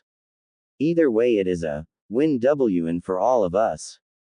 I do think she will eventually come to us and we can then talk about our mutual affection towards a certain blonde. If she is willing to share, then there is no problem. Heck, it might even help her with her confidence. Yoshiko remarked. Kurenai bowed her head. As you wish, Yoshiko-hime, I will talk to the Hokage about Naruto and leave the matter of Hinata-chan up to you. Kurenai left in a swirl of leaves. Yoshiko continued home and opened the gate to find Danzo standing at her front door. She began to grimace. Danzo-san, to what do I owe the pleasure? You will refer to me as Sama when addressing me. Danzo stated. Nope. Mom won't do it, so I won't. Yoshiko refuted. So what do you want? Danzo looked at her with his unbandaged eye. I find it odd the two most eligible females in Konoha under the same roof and neither is pursuing the most eligible bachelor. I have come on behalf of Sasuke Uchiha to ask for your hand in marriage. He has already sent the request on to the fire daimyo. Here is our one-word answer, no. Haku stated as she opened the door. Let me make this easy for you, Danzo. Sama. No, hell no, no way in hell am I going to marry that brat, Sasuke Uchiha. If the Senju and the Uchiha ever join, it will not be in my generation. If Sasuke finds a willing victim to produce his offspring, then they may try to court my children, but until then he will not have me or my clan. Yoshiko declared. Guess he didn't get it when we punched him into the store wall the first time. Either that or he likes to be abused. Haku teased. Maybe if I join his fan club he will leave me alone. Yoshiko teased. Nah, he would expect you to take his offer then. Haku rebutted with a chuckle. It would be a great thing for the village to have the two founding families become one. And if they could produce a dual bloodline, then it would be all the better. Danzo declared. Get out of here before I use your cane to break your good arm and leg. Yoshiko warned. Danzo lowered his head and walked away as he shook his head. So what are you going to do about the letter to the daimyo? Haku asked as the both entered the spacious home. Yoshiko grinned, similar to Naruto when he was up to something. I already sent a letter to him stating that if the Uchiha attempted to force a marriage with either of us, I would start a clan war and kill Sasuke. Ouch. You know how to hit him where it hurts. You know you would have help in the war, right? Haku inquired. I was counting on both of you to help me smear him across the mountain. We would take turns. Yoshiko smirked. I would also have a secondary plan if the daimyo agreed with the council and Sasuke Tem. Isaribi entered the room with a grin on her face. And what would that be, Haim? Sorry, can't tell. It's an S-ranked secret. Anyway, I hope Hinata-chan gives her inspirational speech to Naruto-kun at the end of the month. It would be bad if Neji were to actually beat him. Yoshiko contemplated as she sat down on the couch. After dinner, Haku went up to bed, but Yoshiko and Isaribi both stayed downstairs and talked. So why do you get the new body? Isaribi asked. Yoshiko smiled. Well, how would it look if a 50-year-old woman came back to a village she said she would never return to just to shack up with a 12-year-old? Isaribi cringed at the thought. You do have a point. But that isn't your body, is it? Yoshiko pondered the question for a moment. Yes and no. I am both Yoshiko and Tsunade from our original timeline. Yoshiko was the child I had miscarried during that timeline. Isaribi looked apologetically at Yoshiko. Sorry. I do know that my birth did straighten out Mom a little. She is still the same enough that if she meets him, the reaction will be the same. We just need to keep things going as they are. My worry is that Naruto-kun will actually die this time when he goes up against Kabuto. Thus the reason we are leaving him alone for now. Yoshiko then grinned again. We get him when he gets back. Isaribi's face turned bright red. No, not that way. We are still too young. How is your training going? Haku-chan has got me up to speed with basic jutsu and the weapons. I am still having a hard time with the studies, sorry. Isaribi responded. I am not even sure we want to become shinobi. Heck, we could have Naruto-kun retire and have him hit all the gambling halls, cleaning them all out. Yoshiko jested. What about Akatsuki? Not a problem until he comes back from his training trip with Jiraiya. We also want to make sure that he befriends Gaara of the desert. We might also want to contact the Fuma clan and attempt to sway Sasama to bring the Fuma clan here. Yoshiko commented. Do we have to? That will take months more for us to wait for Naruto-kun. Isaribi complained. I don't like it myself. According to Naruto-kun and Sakura Tem, Naruto-kun nearly died on that mission too. I am not sure how I would like for us to deal with it. If we let Sasuke go and work on patching him up after he returns from that mission, he should be truly ready for some companionship then. Also, there are several missions I do want him to go on. Tea and snow both need to happen so we have stronger allies. We could help him on the mission to the land of vegetables. We are training, but I don't think Mom wants me to become a shinobi. Yoshiko stated. Do we have to share him with Sasama? What about Haruna from vegetables? How many women will we have to share him with? Isaribi again whined. Yoshiko sighed. Okay, we can all confront him after he gets back from going to the land of rice. Then we will tear down Sakura's hold upon him. Okay, let me get this clear. We have you, Haku, Hinata, Yakumo, Shion and me for starters, that makes 6. We might add Sasama, Haruna, Amaru and possibly Koyuki. Am I missing anybody? Isaribi stated as her head began to spin.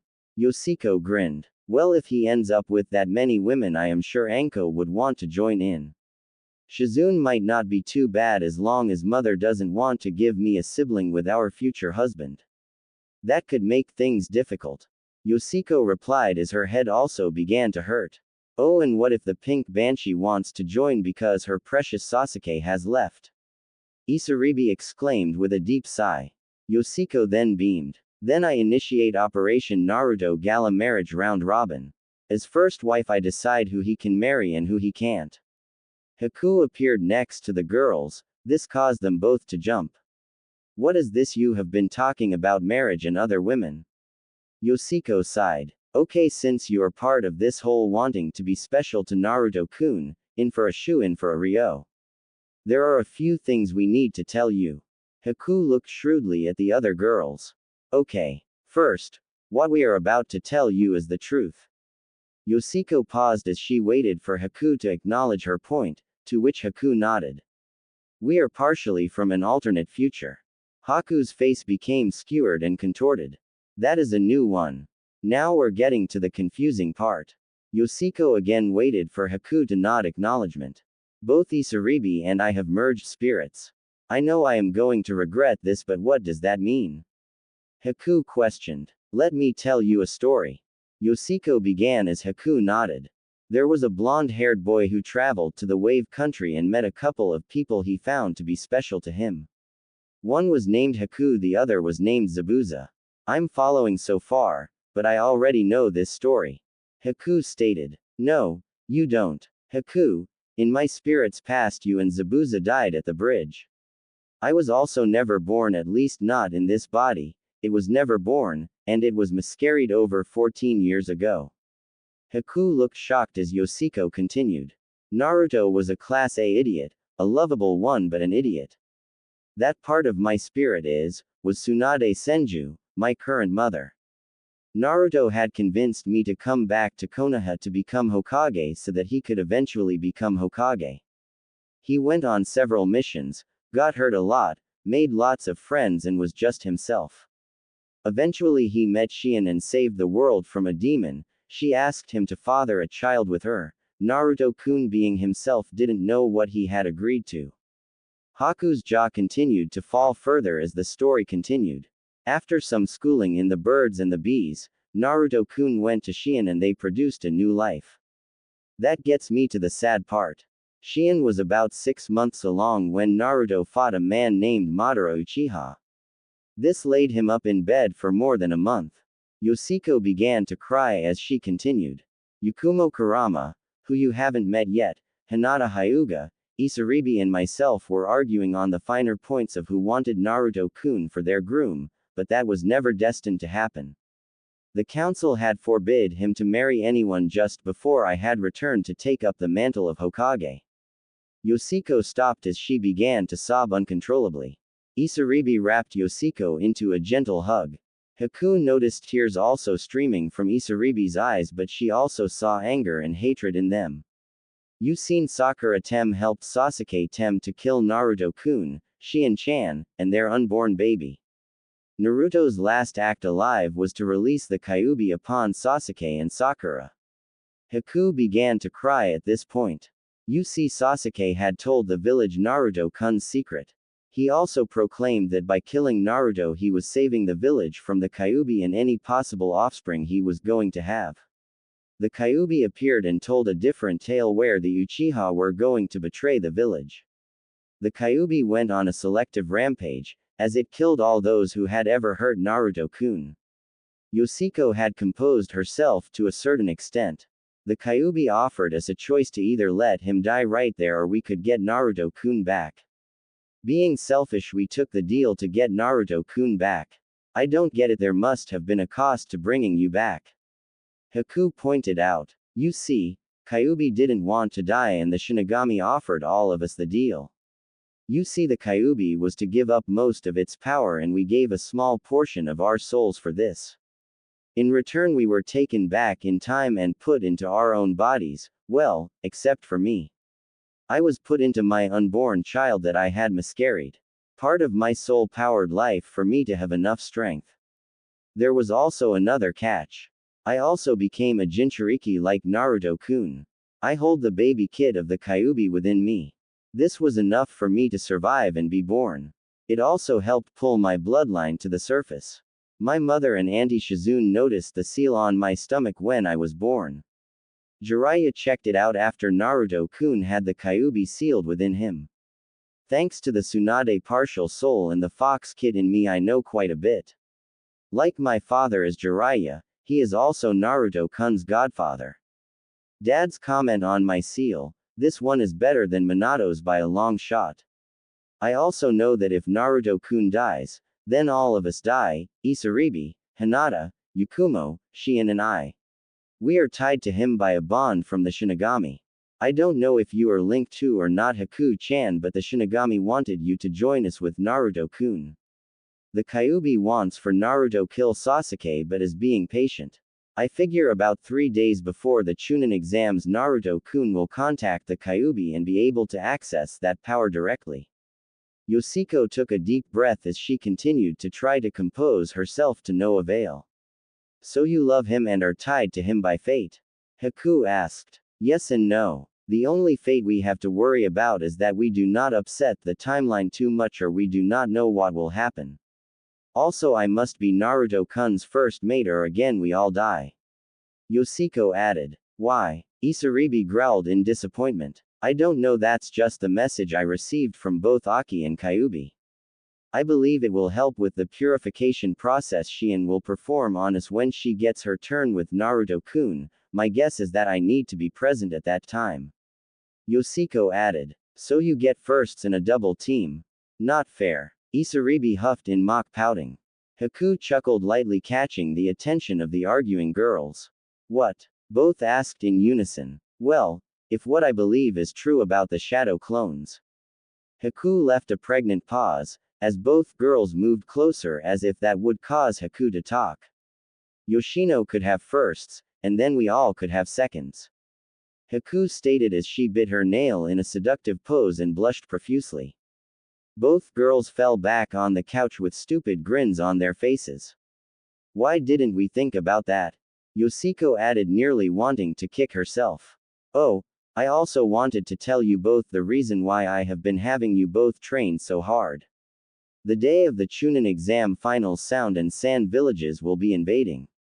I can summon slugs and Naruto-kun will be able to summon toads, specifically Gamabunta and Gamakichi on that day. We can approach Naruto-kun after he gets back from his mission to find the Sound village in Rice Country. I will work with Aunt Shizune to make sure he goes on the right missions. After that mission we can work on attempting to date him.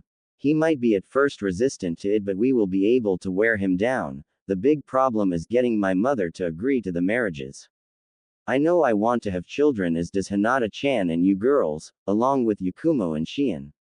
The others will have to wait until he is 17. I do have more information but I don't think they are ready for it. Yoshiko thought to herself. You are right, Kit. How are my child and my Cantainer's first mate doing? Kyuubi's voice echoed in her mind. Fine. Yoshiko-chan has some neat dreams. Aki commented as Yoshiko blushed profusely and huffed mentally. My kid has informed me of your plan and I agree with it. I will do everything I can to make sure it happens.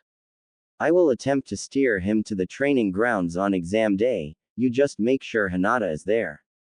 Also I say you try to accompany them on the mission to Rice so you can help the girl who tried to kill Naruto-kun with the chakra strings.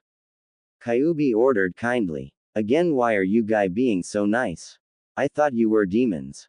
Yoshiko inquired. Kyuubi chuckled. It is in our best interests to be nice, and you have the Shinigami on your side.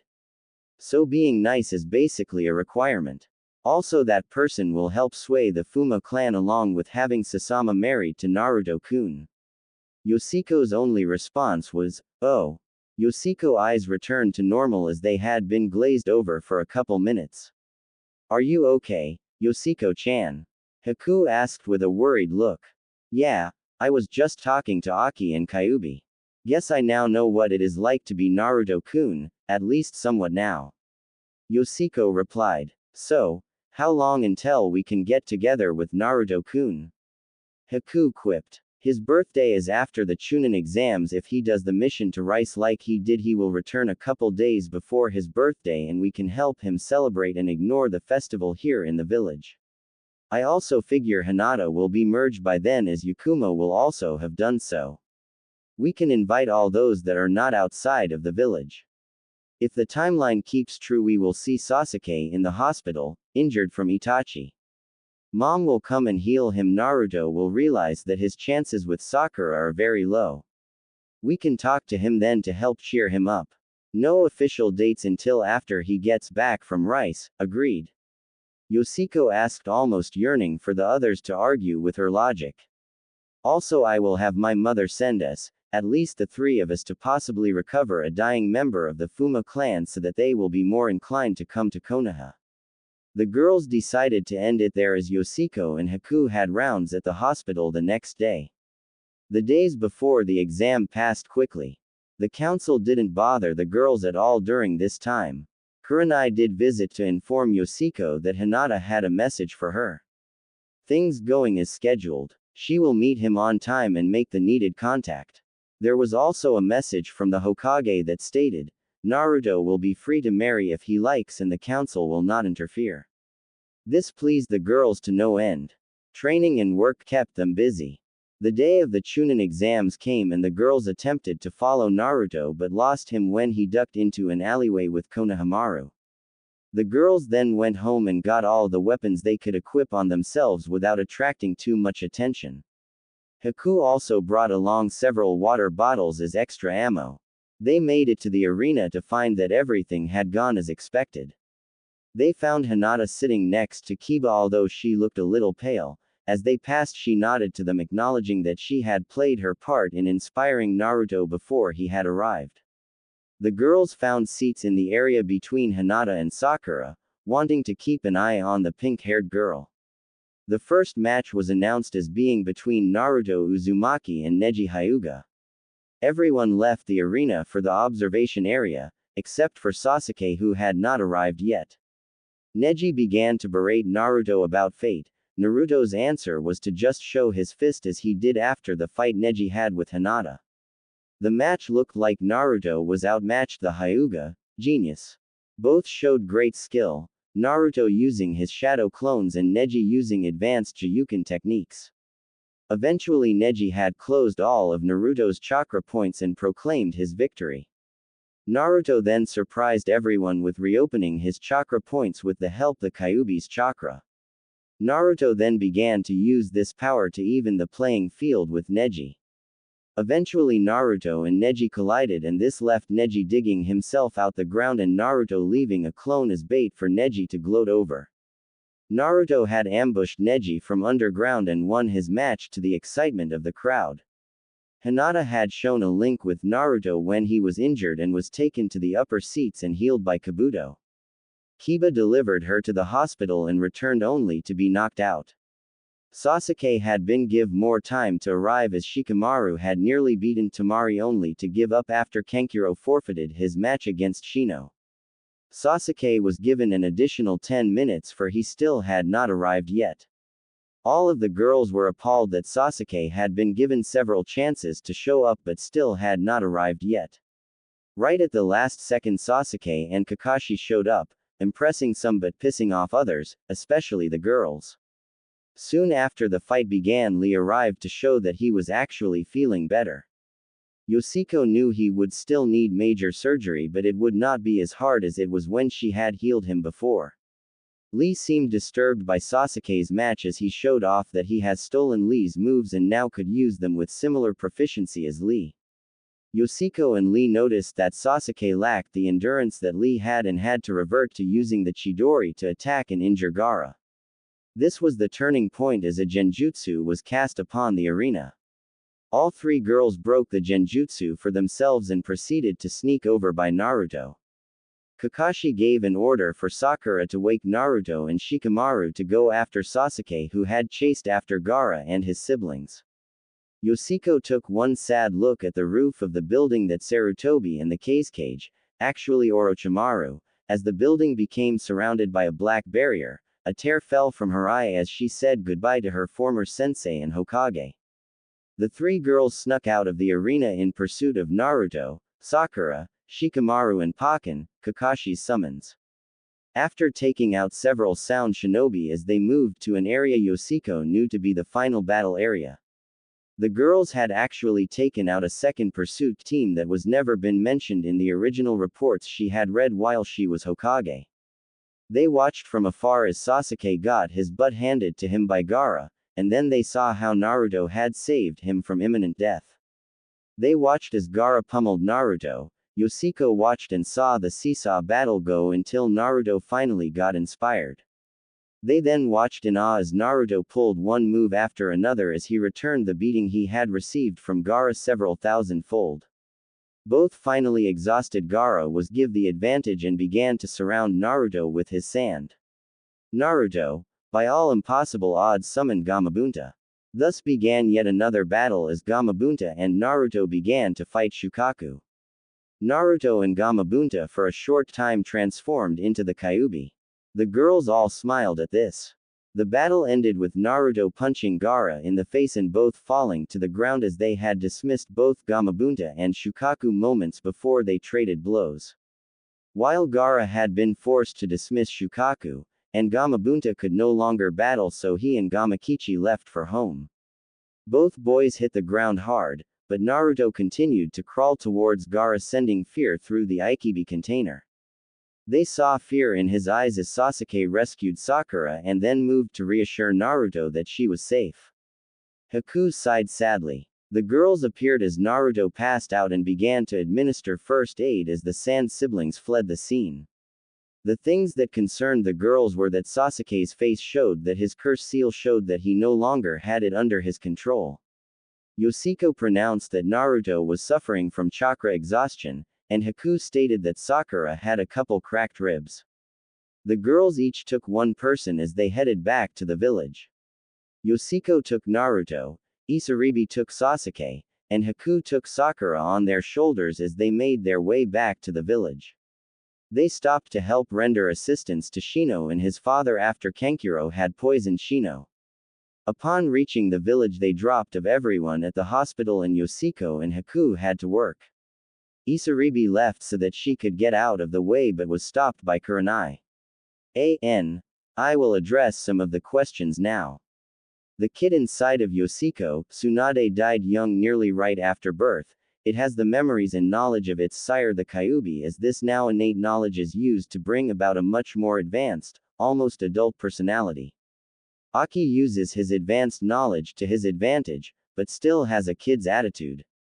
I know I covered a lot of ground in this chapter, but I want to get to a point where I am ready for the really fun part.